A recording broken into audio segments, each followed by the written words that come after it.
Long Players. Welcome back to the Long Play Listening Party, the show where we go deep on local music, writing, recording, inspiration, gear, whatever else sounds good to us. Hey, if you haven't subscribed, wherever you're listening, podcasts, Instagram TV, YouTube, please subscribe to the show. That is a huge help. We've got Cory Phillips from Cory Phillips and the Band of Light here tonight, along with the whole crew. Royce, the wizard engineer, Diamond, what's going on? What up? Nate, how you feeling? Feeling great. Cory, welcome to the show. Yo, I'm happy to be here. This is great. Awesome. We're gonna have a good time. This is a big record for you because it's been a while, right? Yeah, it has. It's been the sort of the culmination of some years of writing and performing, and sort of culling and curating the best of the bunch. Cool. So this stuff is road tested. Yeah. Yes. Very road tested, and I've had a couple of groups of guys and gals, performing it in the past. It got its start in L.A., and I just couldn't get those guys on tape. And then when I got here, the pandemic was a perfect opportunity to dedicate the time and the resources to it. So finally got it out, got it done, got it tight, and got it beautiful. Cool, and we're gonna hear it all starting in just a minute. Nate, you're in the Band of Light, right? I am. Full disclosure, I'm a member of the Band of Light.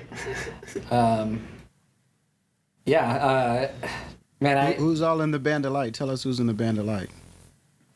That's Nate Holt on keyboards, Michael Ham, a local regional phenom on guitar, Chell Rich, a longtime musical ally and colleague of mine, shit, like 22 years now. He's been in different incarnations of my group on drums. And a new phenom, this young cat named Mario Vlasic on the bass, hammering it down. And myself, speaking of the record itself, Band of Light, that's myself on acoustic guitar and vocals. But as we perform around the area, we have two beautiful harmony singers and other special guests that come in. There's Chelsea Larson on vocals and Lauren Mayhew on vocals. So we're a 7-piece at our best, and Wow. 7? Yeah. No. 8 at our best. No? 7. Okay. 5. The Band of Light is 4 plus 2, okay, 6, and then this me is 7. But Nate, once you get up there, it stops mattering after 2, right? Yeah, but Nate actually, when I was out in Los Angeles, coming back to the Lawrence, Kansas City area to play, he offered up his talents on keys for many of the gigs that I did in town, even when we were going by Groove Orchestra or Groove Machine or whatever. Yeah, like what? What was the time period? Like, was it 2012? Yeah. Maybe. There was even 2012, 2014. I was coming into town as the Groove Orchestra. Yeah. So.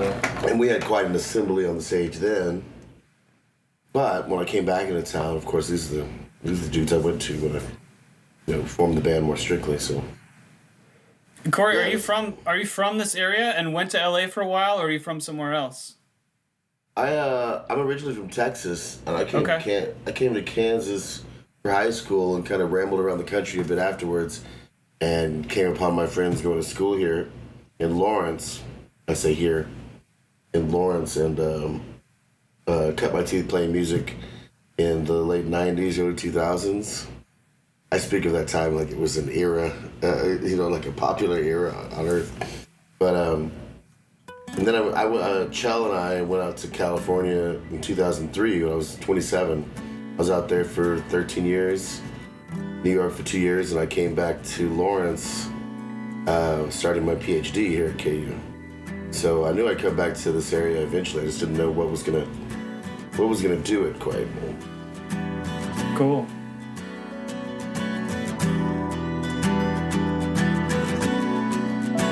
We're starting to set the mood here.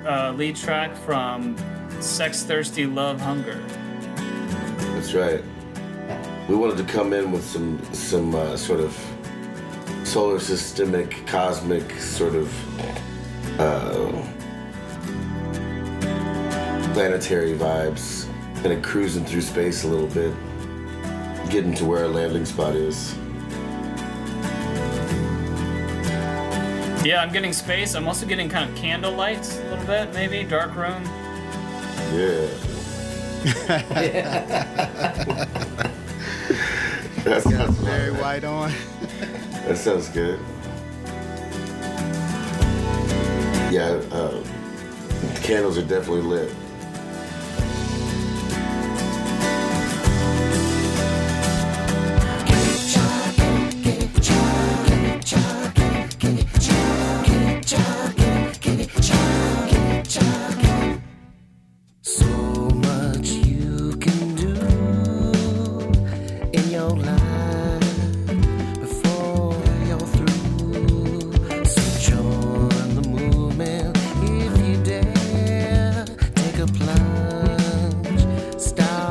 You already hear Nate come in with this, with those mood vibes. Yeah.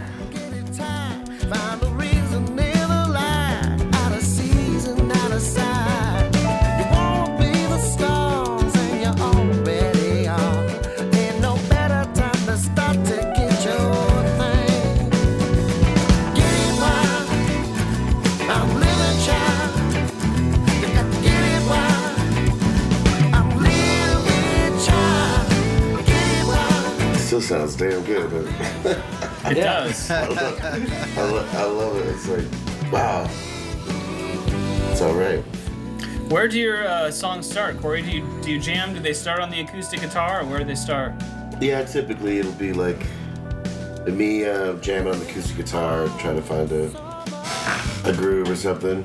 Or I might be out walking around or hearing something in my head, making up a lyric that I have to come back and find something for. But typically it's jamming on the acoustic.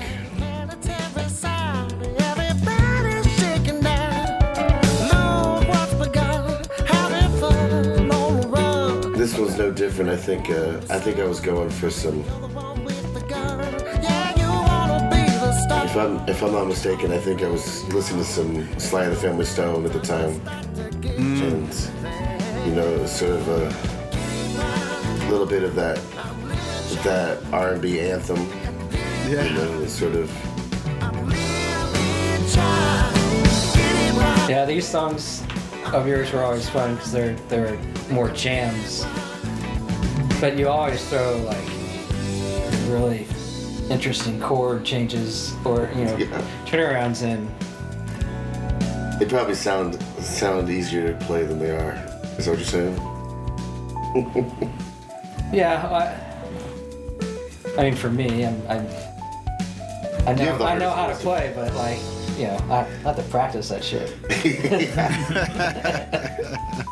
You want me to do what?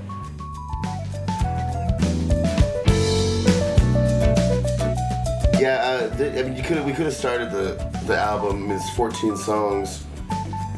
We could have started the album with anything really, but the plan was to try to find something that introduced everyone to what we're doing. Sort of the decoder ring, maybe touched on a lot of the different sounds they were about to hear.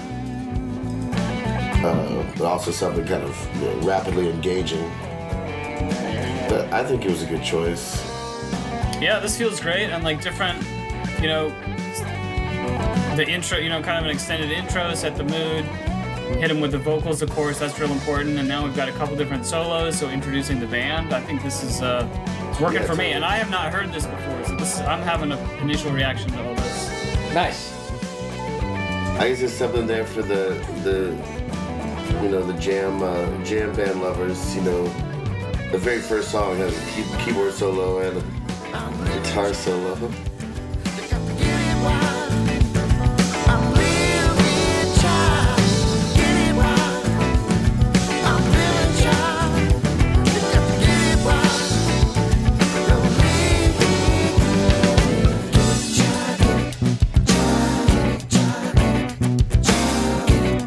said those female vocals are just when you're performing live on stage?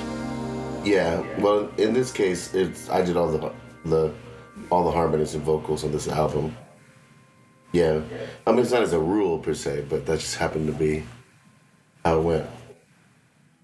There's a sort of how do you put it? When you do your own harmonies, you can kind of like make it a little bit tighter and kind of match the fibers if you're singing a little better. And that was something I thought was really important on this, so I went ahead and did it myself. I like the product.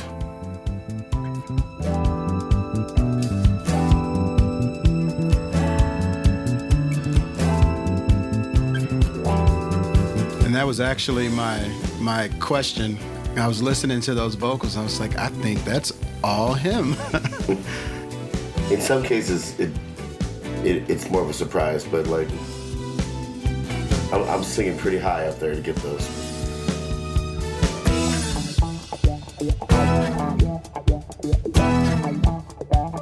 So what was the inspiration for this? Yeah,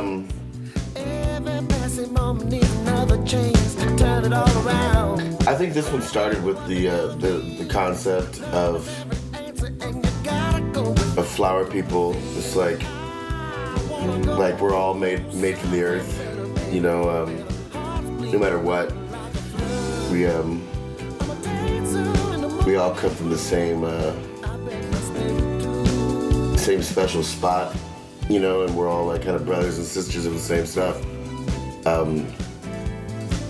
And I think there's also, besides that celebratory element of it, there's also this like movement to it, you know, like, hey, we're gonna get over shit and persevere and live better because we're all, you know, brothers and sisters of the earth.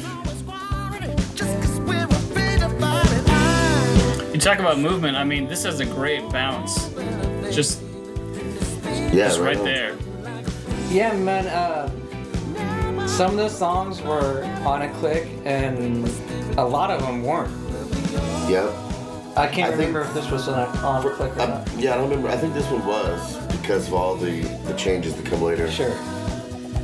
But there's some you kind of either have to feel out or you know that if you use that click, it's going to be much more, I don't know. It's a different feel. Yeah, maybe I was going to say in cursive kind of feeling, or like you're leaning forward, or it's just much more robotic.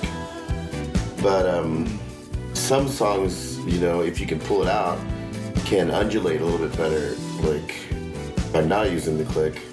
I mean, for the most part, you should always use a click, boys and girls. You know, don't do what we've done. Use a click. There's pluses and minuses, right?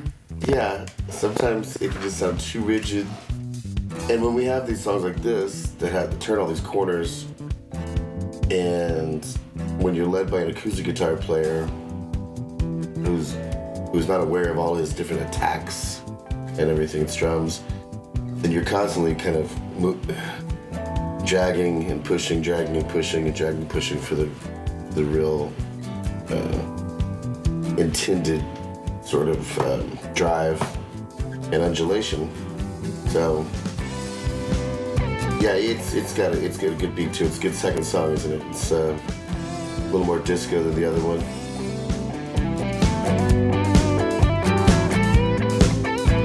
But again, these inadvertent jams, it's fun how, without being too contrived or too spacious or leaving too much the compartment of the song, it can have go all these places and still feel pretty concise in its way. Yeah, I mean, each section, there's very noticeable, you know, the colors kind of shift between the different sections, so it keeps pulling you in with something different, and everybody's, you know, we got a band like this, you want to hear them play, or I want to hear them play, you know? You hear your boy back in the background with the sonic phase shifter gun, the ray gun. For sure, bassist has gotten some good love in this one. Mm-hmm. Yeah, Mario's a badass.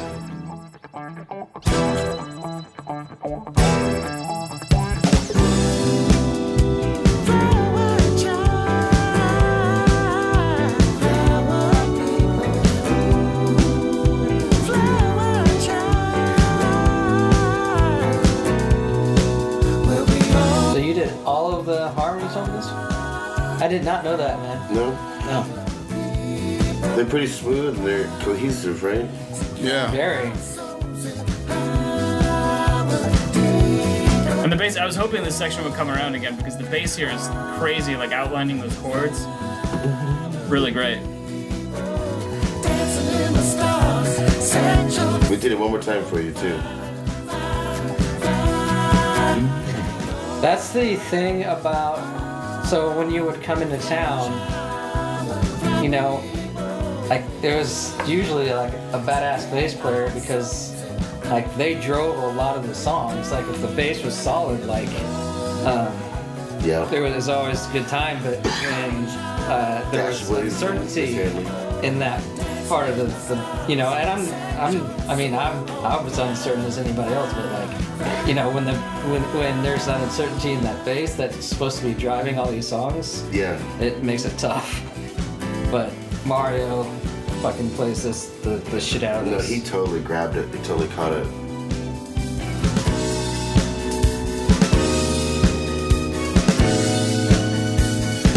And it helps because he's a really energetic, like in his personality, he needs to fidget, like he needs to play more. Yeah, yeah. So if the song requires him to be like extremely busy, he's on. This was our first single that we chose to put out there, Fit You. We did a radio edit of it that cut the second half jam out a little bit, but it's a little more like Sade, Yeah, a little quiet Michael storm. Jackson or something.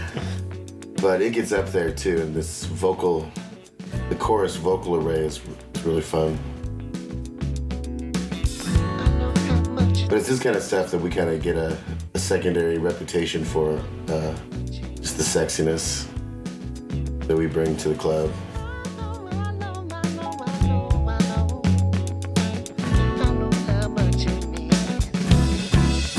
I'm lost in tragic, baby.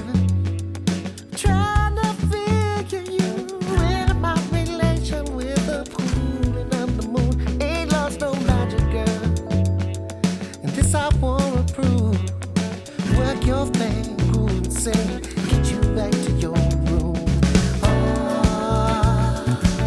Sometimes I get so shattered, baby. Sometimes I get so shallow. Are you a sister? Are you a lover? I'm on your skin, and I'm ready. See, the thing that I like about that is it feels so powerful, like, Yeah. and that's what it needs to sound like. But man, I mean, obviously it was like what was recorded, like, but Rob Rebeck was the engineer, and he just I think, like, I don't think he quite knew where we were going with it, but he knew that there was an intensity to that part. Yeah. And then once I stacked all the vocals and guitars, he was like, oh, hold on a second. And then he played it, and it was like, that's exactly it. Yeah, yeah. That's precisely it. He's like, I know what you're saying. Yeah, that's all, the combination of the big guitars and then the space afterward. That's huge. Yeah, it's really dynamic. I want some mystery too. I want to spill web of dreams, explore your fantasy. So what in the studio? Are you doing kind of like a full pass with everybody and then replacing just what's needed, or you starting with bass and drums, or how are you building stuff up in the studio? Well, we did this in my house. This is one of the secret pleasures of this album.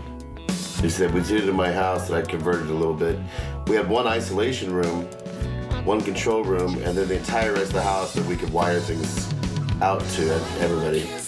So ultimately, we wanted the drums in the isolation room, and we needed at least a solid take of drums per song. So Nate on keys and Mario on bass and I on acoustic were in the living room outside in the rest of the house, playing through headphones with Chell in the isolation room and trying to sort of coax his best performance. And then, if it was his best performance, we took stock of the rest of the performances that just occurred.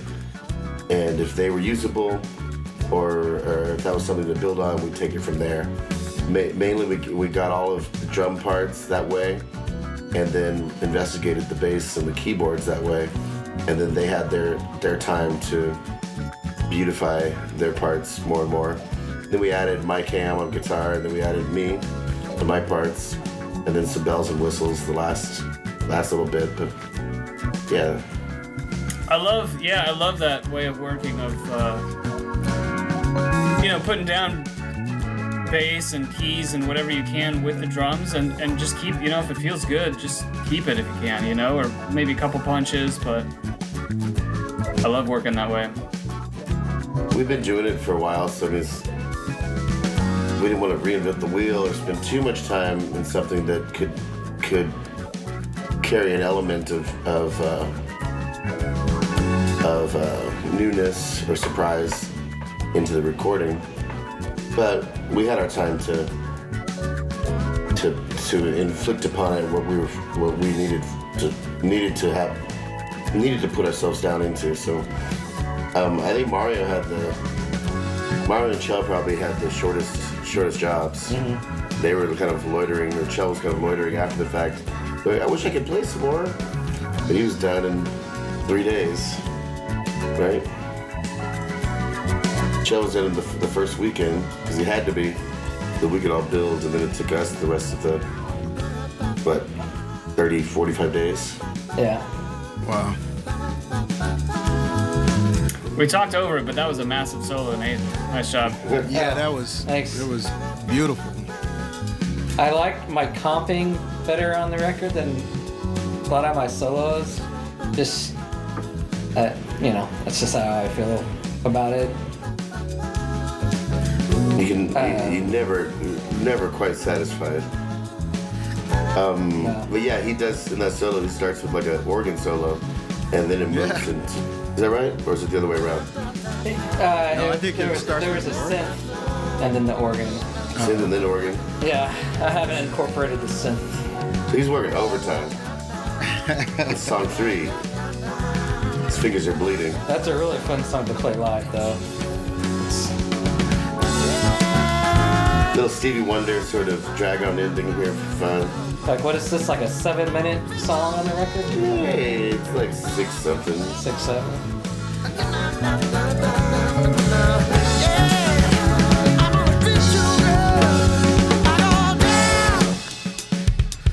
And then Chell was your drummer in LA, right? Off and on. Yeah.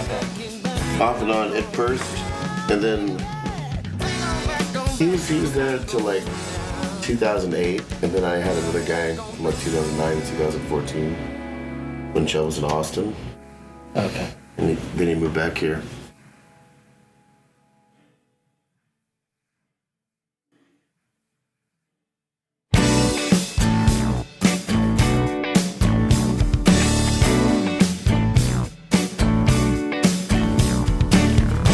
This was pretty self-explanatory. It's about getting it on. Or about like, come on girl, let's get it on. I mean, all these songs could pretty much have some variation of come get it on to them. You wanna get it on? Hey, let's all get it on. Hey, we're getting it on. We really got it on. Now we're gonna light some candles. We're gonna get it on. Did we just get it on? That was getting it. Just We're gonna get it on with candles and different wine. variations of the title. Get it on with candles. get it on with an organ. Nah.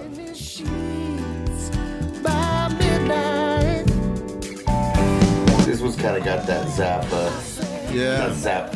Zap. Sort of keyboard action to it.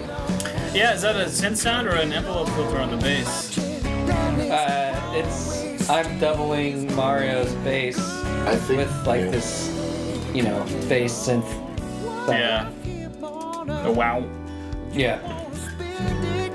See, I think his bass is pretty clean. They're just kind of hiked up the low end, and then Nate's using a synth bass over the top of it, and then I'm playing like dark demonic acoustic guitar over the same part, so it has a hefty little vibe to it. This was we put this one out as a second release from the album on Spotify. Reminds me of kind of Bruno Mars and Zapp.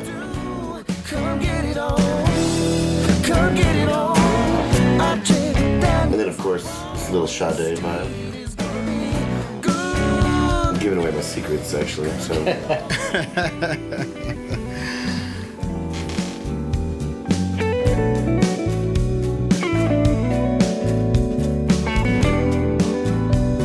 I told Michael Hamm, I was like, no, scratch that take.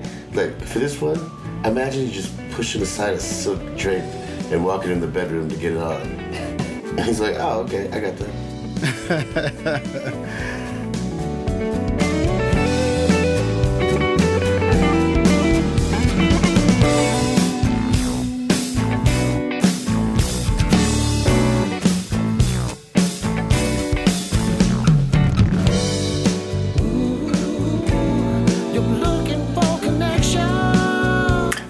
I like that we're 4 songs in and we haven't slowed down yet. I like the energy.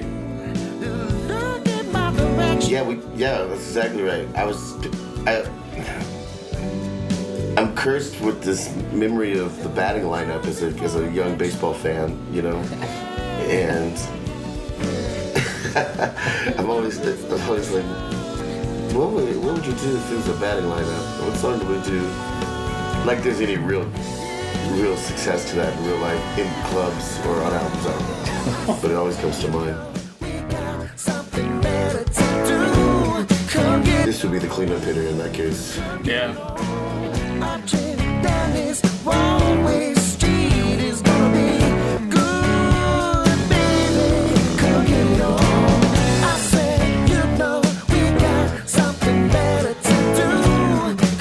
Are your lyrics online anywhere?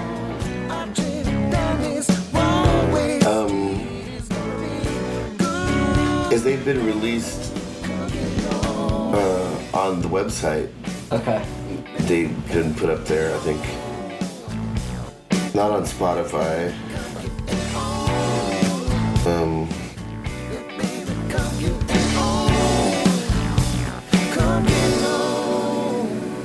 Dig it. Yeah. We slowed down a little bit here, but Now I'm ready. Now I'm ready. Okay. It's just still when, not like slow. and just when you're ready, it picks back up. Yeah. Was this how many different ways did you sequence this album, or was this the way you saw it? I was gonna say, it was painstaking how many different ways it could go. It's especially challenging when you're trying to lay it out for vinyl as well, because you fit 3 or 4 songs on the side, and so you kind of have, even when you have like say a linear layout like for CD or for digital, you want to maintain the same successful little grouping as you put it on vinyl. So that was tough too, to try to make it cohesive for both. I remember being in an airplane, I think, when I finally got it. I was like, this is it. This is the order. And I had nobody to tell. But yeah, it took a lot of work, a lot of back and forth, crunching times and vibes.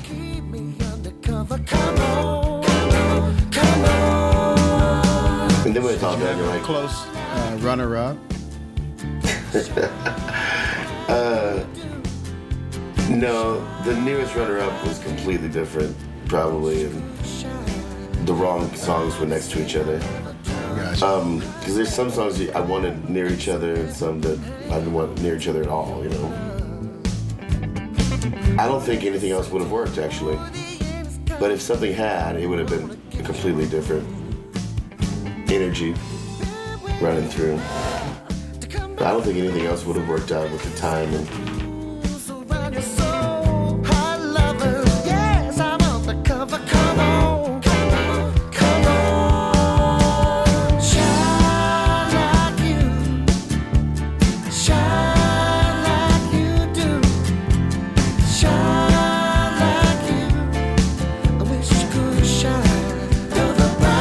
this was sort of a straightforward, just fun groove to play, and Yeah, I was about to say it's stretch out the vocals on. one of the funner songs to play live, and it's just really stripped down to just core elements. Just, Yeah, pretty basic, isn't it? yeah.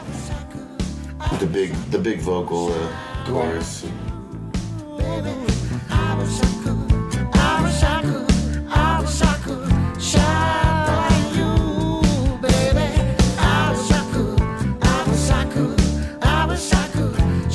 Well, I mean, it's vocal centric, which is nice. Yeah.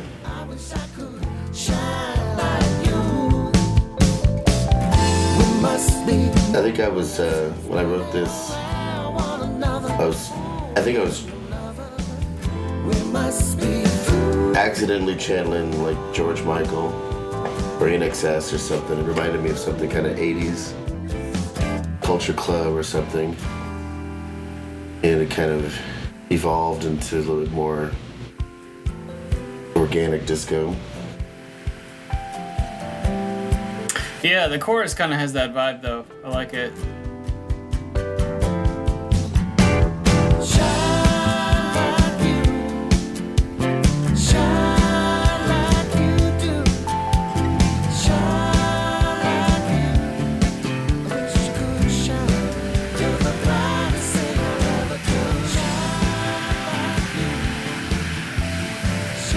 Again, I love that bass that comes out at the end. Yeah, he's throwing in some extra. Yeah.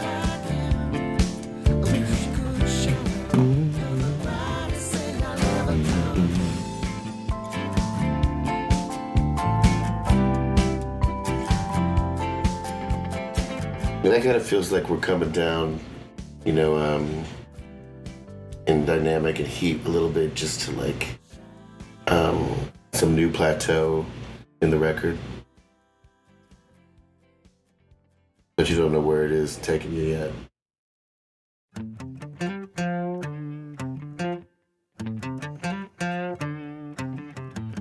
Oh, shit. This one's called Born to Lose. I think I was trying to write like an inner city Sly and the Family Stone type song with this one.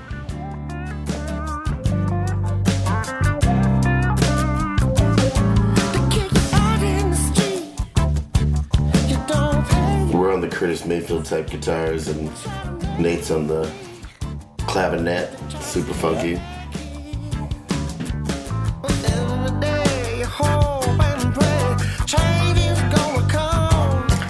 What boards are you using in the live show, Nate? I mean, the Nord probably, and what else? The Nord and then the Kronos.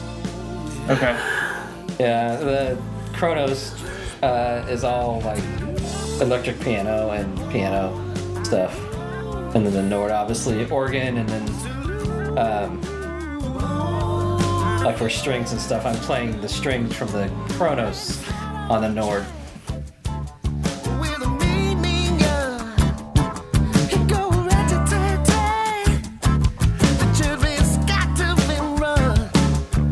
All of the strings that we've heard, are you playing all of those strings? Yeah. I did not know that. This one's just the wah clav on the Nord.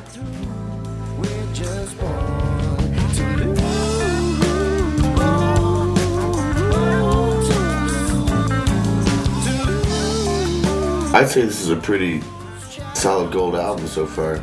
I mean, Biased. I might say so myself. That's good. I'd agree, and it's Hit after hit. I like that you feel that way. You know. I haven't heard an album with this many hits since Milli Vanilli's "Girl, You Know It's True."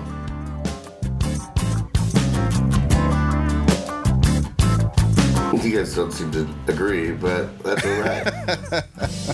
That thing had like 7 hits on it. And my cam is just. He's amazing. Okay, somebody made that music. Somebody made that music. I've got with some of these guitar parts and solos and things, and some of the drums. I'm getting some mint condition vibes that I really like. Really? Really? Oh, I hear it. There's a sort of temperature to them that reminds me of Steely Dan, too.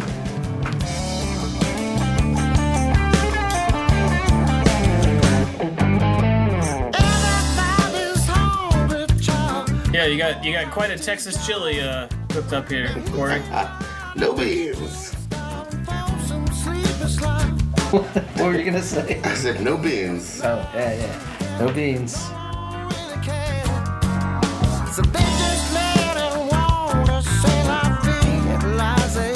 Lots of spices. I mean, I prefer no beans. But, Well, Texas chili doesn't have beans in it. yeah. All meat. Yeah, that's right. Right. It's spice.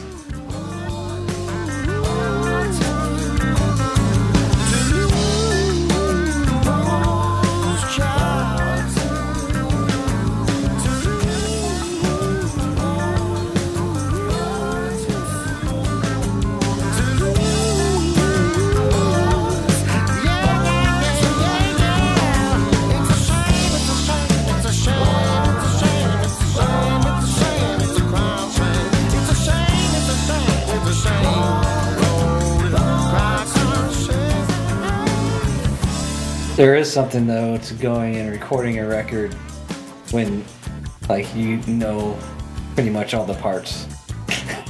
Like in Yeah. That's a cool advantage. Yeah. I've never been in a position where you go to the studio not knowing what you're doing. Which, you know, obviously if you're a rich band off tour, they're gonna throw tons of money and you go in and right. go write your next record.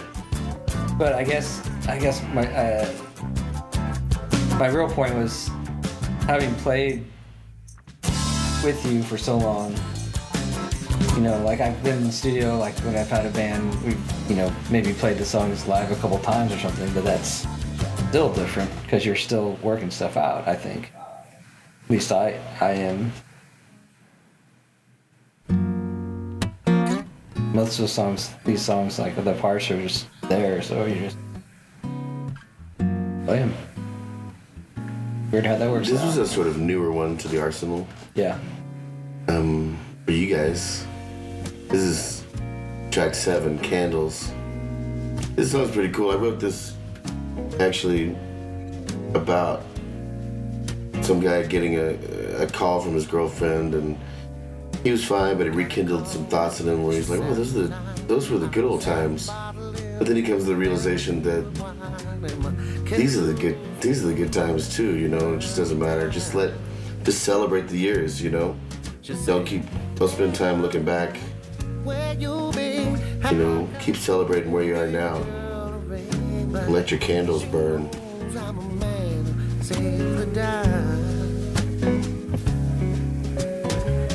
Poor choices have led me to now I'm told. Wish would never turn around. Wishes don't matter. Cory, do you ever do acoustic versions? Because I mean, I think these songs would hold up, and I know you're writing a lot acoustic. The solos, of course, would be a different thing, but like the songs themselves, the verses, the choruses, it's all you could just strum this out and play it, you know? Yeah, it's a good idea. I don't know why I'm carrying around all this dead weight.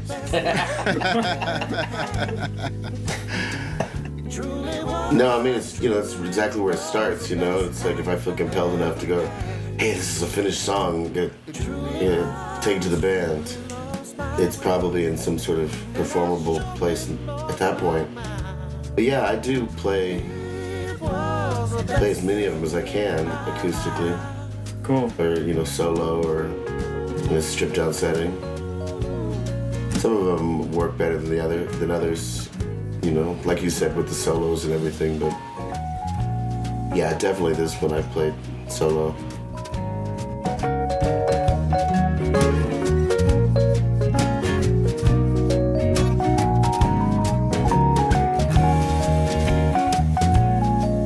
Man, I think I'm gonna cry. Those keys are so. Yeah. Yeah, it sounds really pretty, Nate. Thanks, man. Nate, I fixed the Rhodes that's been sitting in my house. I fixed the tines the other week. Yeah. I found some new old stock tines. Where from? Somewhere in California on Reverb. Okay. Price was right. They've got lots of them, it seems like. And tines from the 70s. Installed them, tuned them up. So how's it sound now? Sounds great. Once I got in there and realized how the action works, I kind of tweaked the action. I'm sure it's not a full thing, and I didn't mess with the hammers. I only messed with the tine side. I just kind of evened them out, and I raised them a little, which makes the feel. You used to have to really pound my Rhodes, and now there's a little more touch to it. Ooh, yeah. Man. Next time we get together. Well, it might not be here next time we get together. I'm trying to get it back to its rightful owner. Oh. Why would you do that? Well, so that I can put my VK1 and AX60 in that spot. So you can play that. You can come play those. Okay.